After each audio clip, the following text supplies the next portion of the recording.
everyone, I'm Monica Melpass, and today we're here to talk about Bloom, which is a company that helps consumers to secure their identity and, of course, to have their own credit scoring services more easily available. Bloom does give consumers ownership over their financial data, their identity, and explaining all of this today is the CEO, Jesse Grunberger. How are you? Thanks for having me. How are you? Thank you so much for being here. Tell me a little bit about your mission and how it is taking off.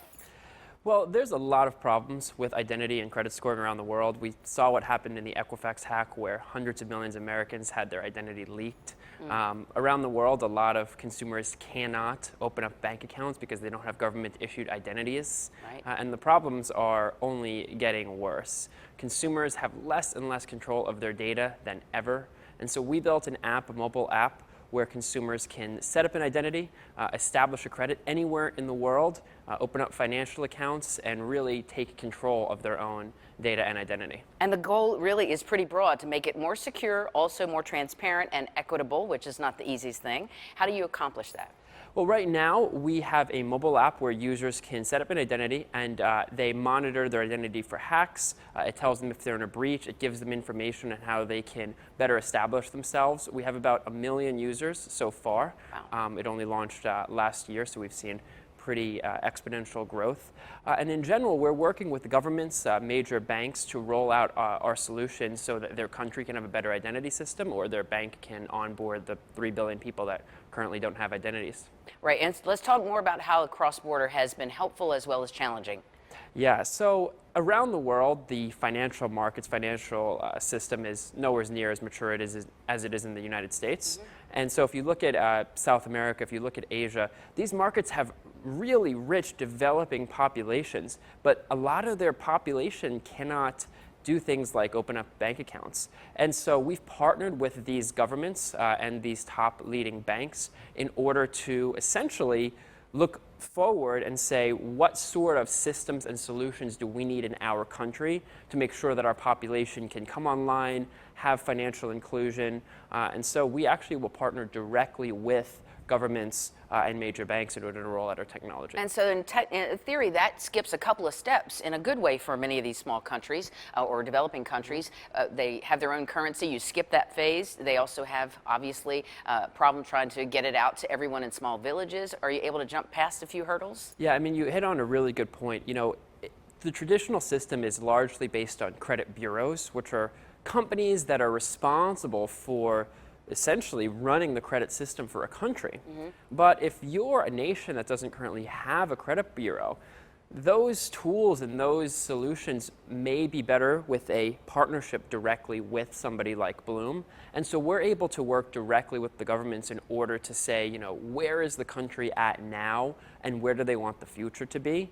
And one of the major themes that we're seeing with things like GDPR, LGPD, California Data Protection Act is that consumers want control of their data. Consumers realize that companies are mining and selling their information, leaking it, and then selling them solutions like dark web monitoring for problems that they cause. So it's really struck a chord. But how do you make your products secure? That's the key issue for any company. Absolutely. Security is #1 right now. There are more hacks today than ever. If you've seen the news, you've seen that virtually everyone has had a data breach. Facebook, Google, Equifax, I mean, the list goes on. So rather than, and this is the big difference with Bloom, rather than store the identity data, the sensitive personal data on the cloud, which is vulnerable to hacks, we store it on the user's local device. So the user controls their own information. The user decides who gets to see it and how it's shared. That gives you more control, #1, and doesn't have it out in such a wide area, #2. Exactly. Reducing that area, reducing that data exposure is #1. And this was actually a principle that we've had for a long time. My co-founders and I started the company out of Stanford, and we both worked on previous companies in data and analytics. And one of the recurring themes we realized is that, you know, as a company, we are custodians responsible for a lot of data and security. And if you can decentralize this, if you can give that control to the user, it's more secure. The user doesn't have their data being sold, and it prevents things like data breaches. You have a number of products. Let's talk about the differences between Bloom ID, Bloom IQ, Bloom Score. What are they? Absolutely. So we have a few different products and services. Our biggest product is our mobile app. It's an iOS and Android app. It's got about 1 million users, and it allows people anywhere in the world to set up an identity, monitor if they're being hacked or in a data breach. It's completely free. And with this identity, you're able to access financial services, even if you don't have a traditional bank account or government-issued ID. And then on the other side, that's our consumer app. On the other side, we build products and services for banks and governments to improve their fraud and reduce their fraud and improve their ability to access new markets and reach billions of additional people. Two very big tasks that you've taken on. Very, very big task. And that's why for us, partnering with market consortiums, groups, speaking opportunities, we're part of a Decentralized Identity Foundation. We've just recently joined another one called Identity Review.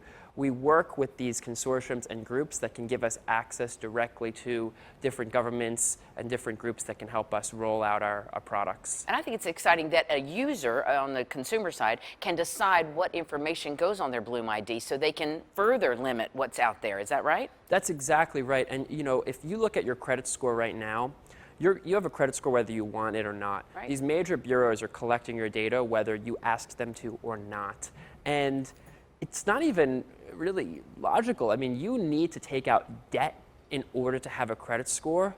This increases a debt-driven society. It doesn't even make sense. It doesn't even look at things like your bank assets.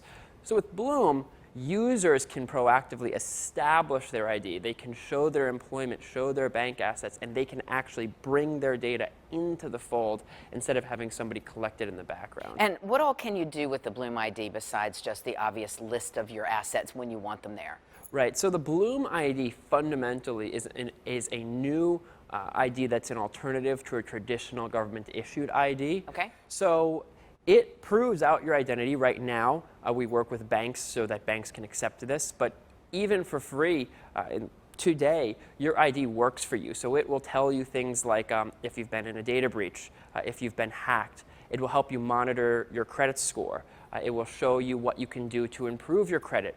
And so your ID works in a way, it helps you see more about your data, take control of that data, and help you get looped better into the financial fold. And Bloom ID also eliminates the need for usernames and passwords, which I'm excited about because I have lists and lists of them, and I keep forgetting which password is for which thing. That's right. You know, if you look at usernames and passwords, it's completely broken. We have all of these leaked databases. Right. Your password's probably leaked on the dark web. I mean, everyone's is. And there are alternatives. You know, sign in with Google, sign in with Facebook, but yet another time where we're trusting companies to control our data. So with Bloom ID, it's a sign-in system as well that you can control. It's a very versatile system and platform. Now, recently you also added some high-profile executives to your company. Tell me more about that. Absolutely. So our COO was the former chief scientist of Experian Consumer Group.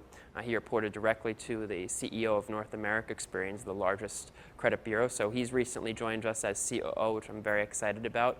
And then the former CEO of Experian North America, Victor Nichols, has recently joined us as an advisor as well. So connecting with the traditional industry is absolutely important for us, even though we're a startup. Wonderful. Well, thank you so much, Jesse Leimgruber. Good luck to you. Exciting developments for companies and consumers, and we're hoping it goes very well and continues to increase. Thank you so much. Really appreciate you having me. All right. Thanks for joining us.